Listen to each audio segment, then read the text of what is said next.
दोस्तों नमस्कार। जीके की दुनिया यूट्यूब चैनल पर आप सभी का बहुत बहुत स्वागत है। दोस्तों आज इस वीडियो के माध्यम से हम मनोविज्ञान के क्वेश्चन आंसर का क्विज सॉल्व करेंगे। दोस्तों अगर ये वीडियो आपको अच्छा लगे तो अपने दोस्तों के साथ में ज़रूर शेयर करें और आप इसी तरह से मनोविज्ञान रीड से संबंधित क्विज, राजस्थान जीके से संबंधित क्विज डेली देना चाहते हैं तो आप हमारे चैनल को सब्सक्राइब करें और ज़्यादा से ज़्यादा इस वीडियो को लाइक करें दोस्तों। तो चलिए शुरू करते हैं। देखिए पहला क्वेश्चन अपना आता है, स्किनर ने पुनर्बलन के कितने सिद्धांत बताए। तो स्किनर ने पुनर्बलन के कितने सिद्धांत बताए? तो ऑप्शन एक 4, ऑप्शन दो 9, ऑप्शन थ्री 7 और ऑप्शन फोर आपका 3। तो देखिए ये है स्किनर ने पुनर्बलन के कितने सिद्धांत बताए, 4, 9, 7, 3। तो अपना राइट आंसर हो जाएगा 4। ये देखिए ब्लैक हो चुका है और तो राइट आंसर अपना 4। नेक्स्ट क्वेश्चन अपन देखते हैं दोस्तों। नेक्स्ट क्वेश्चन अपना, पूर्ण से अंश शिक्षण सूत्र का निर्माता कौन सा सिद्धांत है? पूर्ण से अंश शिक्षण सूत्र का निर्माता कौन सा सिद्धांत है? मानवतावादी अधिगम सिद्धांत, या फिर सूझ बूझ अंतर्दृष्टि का सिद्धांत, या फिर क्षेत्र सिद्धांत, या अनुकूलित अनुक्रिया सिद्धांत। तो देखिए एक बार और देख लीजिए, पूर्ण से अंश शिक्षण सूत्र का निर्माता कौन सा सिद्धांत है?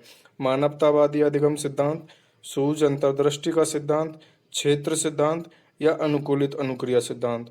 तो हमारा इसका राइट आंसर हो जाएगा दोस्तों सूझ अंतर्दृष्टि का सिद्धांत। नेक्स्ट क्वेश्चन देखते हैं अपन,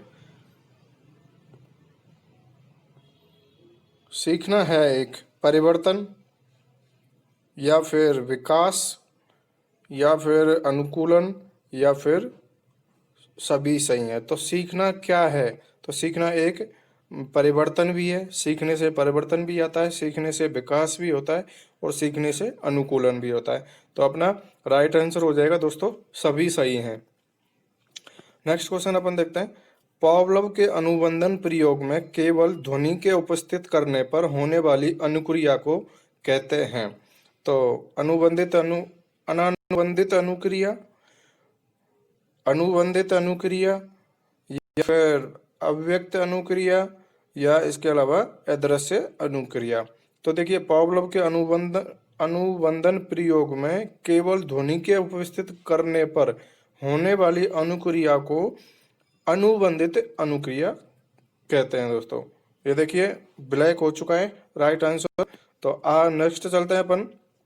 दोस्तों ये वीडियो अगर आपको पसंद आए तो इसे ज़्यादा से ज़्यादा लाइक करना। मैंने बहुत ही मेहनत से इस वीडियो को क्रिएट किया है और आगे भी आपको इस तरीके से वीडियो मिलती रहेंगी और चैनल के साथ में इसी तरह से आप जुड़े रहें। तो क्वेश्चन 5 है अपना, अधिगम है। तो अधिगम जो है उसकी क्या विशेषता है कि अधिगम तुरंत हो जाता है, या अधिगम में समय लगता है, या फिर अधिगम ज्ञान से पूर्व भी हो जाता है, या फिर इनमें से कोई नहीं। तो देखिए अधिगम तुरंत नहीं होता, अधिगम में समय लगता है, ये आप सभी जानते हैं और यही इसका राइट आंसर होगा। इसके अलावा अपना ऑप्शन 3 है, अधिगम ज्ञान से पूर्व होता है। तो जब तक ज्ञान नहीं मिलेगा तब तक अधिगम नहीं होगा। जब तक बच्चा सीखेगा नहीं, ज्ञान प्राप्त नहीं करेगा, तब तक उसको अधिगम नहीं होगा। तो अपना राइट आंसर इसमें हो जाएगा अधिगम में समय लगता है। अब नेक्स्ट क्वेश्चन नंबर 6 देखते हैं अपन, एकीकृत पाठ्यक्रम का निर्माण किस सिद्धांत पर आधारित है? अन उद्दीपन अनुक्रिया सिद्धांत पर, शास्त्रीय अनुबंधन सिद्धांत पर, या सक्रिय अनुबंधन सिद्धांत पर, या इसके अलावा गेस्टोल्ट वादी सिद्धांत पर। तो देखिए एकीकृत पाठ्यक्रम का निर्माण किस सिद्धांत पर आधारित है? गेस्टोल्ट सिद्धांत पर आधारित है दोस्तों। गेस्टोल्ट सिद्धांत पर एकीकृत पाठ्यक्रम का निर्माण का जो सिद्धांत है वो आधारित है। नेक्स्ट क्वेश्चन अपन चलते हैं। क्वेश्चन नंबर 7, अनुभव द्वारा व्यवहार में होने वाले परिवर्तन को अधिगम कहते हैं। यह परिभाषा किसने दी थी? तो थॉर्नडाइक ने दी थी, या फिर इसके अलावा गेट्स ने दी थी, या ये जड़ ने दी थी, या टर्मन ने दी थी। तो क्वेश्चन नंबर 7 दोबारा से देखते हैं एक बार, अनुभव द्वारा व्यवहार में होने वाले परिवर्तन को अधिगम कहते हैं। यह परिभाषा थॉर्नडाइक ने दी थी, गेट्स ने दी थी, जड़ ने दी थी, या टर्मन ने दी थी? तो देखिए ये परिभाषा आपको दी थी गेट्स ने। नेक्स्ट क्वेश्चन नंबर 8 देखते हैं। क्वेश्चन नंबर 8 है, अधिगम की गति अधिक होने पर कौन सा वक्र बनेगा? मतलब ऋणात्मक वक्र बनेगा, धनात्मक वक्र बनेगा, या फिर समांतर वक्र बनेगा, या इनमें से कोई नहीं। तो देखिए, अधिगम की गति अधिक होने पर धनात्मक वक्र बनता है, अधिगम की गति कम होने पर ऋणात्मक वक्र बनता है, और अधिगम की गति जब एक समान होती है, शुरू से लेके आखिरी तक अधिगम की गति जो होती है वो समान चलती है, तो वो समानांतर वक्र बनता है। तो अपना राइट आंसर हो जाएगा इसमें धनात्मक वक्र। नेक्स्ट क्वेश्चन अपन देखते हैं। क्वेश्चन नंबर 9 में, भूख, प्यास, निंदा, विश्वास, यौन तथा मल मूत्र त्याग है, ये किस तरीके की आवश्यकता है? भूख है, जो प्यास है, अपने निंदा, विश्वास, यौन तथा मल मूत्र त्याग करने की जो आवश्यकता है, ये किस तरीके की आवश्यकता है? तो देखिए, सुरक्षा संबंधी आवश्यकता है, मानवीय आवश्यकता है, या शारीरिक आवश्यकता है, या फिर आपका मानसिक आवश्यकता है। तो देखिए, शारीरिक आवश्यकताएं ये आपकी होती हैं, भूख, प्यास, निंदा, विश्वास, यौन तथा मलमूत्र त्याग। नेक्स्ट क्वेश्चन नंबर 10 देखते हैं। क्वेश्चन नंबर 10 में आपको मिलेगा, मस्तिष्क की शक्तियों पर बल देने वाला सिद्धांत है। तो मस्तिष्क की शक्तियों पर कौन सा सिद्धांत बल देता है?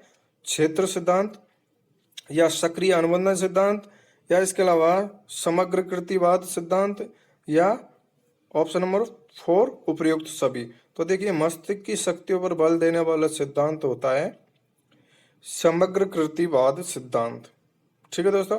क्वेश्चन नंबर 11 में, खोज विधि, समस्या समाधान विधि, विश्लेषण विधि का जन्मदाता कौन सा सिद्धांत माना जाता है?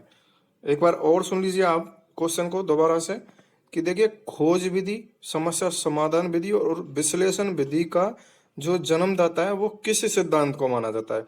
तो सक्रिय अनुबंधन सिद्धांत को, क्रिया प्रसूत अनुबंधन सिद्धांत को, उद्दीपन अनुक्रिया सिद्धांत को, या इसके अलावा गेस्टोल्टवादी सिद्धांत को। तो देखिए, इसमें राइट आंसर होगा आपका गेस्टोल्टवादी सिद्धांत। राइट आंसर होगा गेस्टोल्टवादी सिद्धांत। क्वेश्चन नंबर 12 अपन देखते हैं। क्वेश्चन नंबर 12 में, निम्न में से कौन सी स्थिति क्रिया प्रसूत का उदाहरण है? निम्न में से कौन सी स्थिति क्रिया प्रसूत का उदाहरण है? कांटा लगने पर पैर हटाना, खिलौनों से कई खेल खेलना, उसके अलावा हाथ पैरों को चलाना, और भोजन करना। निम्न में से कौन सी स्थिति क्रिया प्रसूत का उदाहरण है? तो ये हो जाएगा आपका हाथ पैरों को चलाना दोस्तों। नेक्स्ट क्वेश्चन नंबर 13, गेस्टोल्ट सिद्धांत किसकी देन है? ब्रिटेन स्कूल की, जर्मन स्कूल की, या फ्रांस स्कूल की, या इसके अलावा आपके अमेरिका स्कूल की। तो देखिए, गेस्टोल्टवादी सिद्धांत किस स्कूल की देन है? ये जर्मन स्कूल की देन है दोस्तों। क्वेश्चन नंबर 14 अपन देखते हैं। क्वेश्चन नंबर 14 में, बांडुरा द्वारा स्वयं नियंत्रण की प्रक्रिया के कितने चरण बताए गए? बांडुरा द्वारा स्वयं नियंत्रण की प्रक्रिया के कितने चरण बताए गए दोस्तों? 3, 4, 6, या फिर 5? तो अपना बांडुरा द्वारा स्वयं नियंत्रण की प्रक्रिया के कितने चरण बताए गए हैं दोस्तों? तो 3 चरण बताए गए हैं। आखिरी क्वेश्चन, अपना 15वां क्वेश्चन देखते हैं। प्रगतिशील व्यवहार व्यवस्थापन की प्रक्रिया ही अधिगम है, यह कथन है। प्रगतिशील व्यवहार व्यवस्थापन की प्रक्रिया ही अधिगम है, यह किसने कहा था? हल ने कहा था, एच.एल. हल, स्किनर ने कहा था, गेट्स ने कहा था, या फिर आपके वॉटसन ने कहा था? तो इसका राइट आंसर होगा दोस्तों स्किनर ने। प्रगतिशील व्यवहार व्यवस्थापन की प्रक्रिया ही अधिगम है, यह स्किनर ने कहा था। तो दोस्तों, ये थे अपने 15 क्वेश्चन जो क्विज पर आपके लिए आधारित थे, और इनको सॉल्व करने से आप डेली जैसे ही आप ये इस तरीके की हमारी वीडियो देखोगे तो आपको बहुत हेल्प मिलेगी। मनोविज्ञान से रिलेटेड, पर्यावरण से रिलेटेड, और भी शिक्षण विधियों से रिलेटेड भी आपको इसमें हमारे चैनल पर आपको डेली क्विज मिलेंगे, और उसके अलावा राजस्थान जीके के भी आपको आने वाले टाइम में क्विज मिला करेंगे दोस्तों। दोस्तों अगर ये वीडियो आपको अच्छा लगा हो तो वीडियो को ज़्यादा से ज़्यादा शेयर करें और अपने दोस्तों को ज़्यादा से ज़्यादा हमारे चैनल के साथ में जोड़ें दोस्तों। मिलते हैं एक नए क्विज के साथ, तब तक के लिए बाय बाय।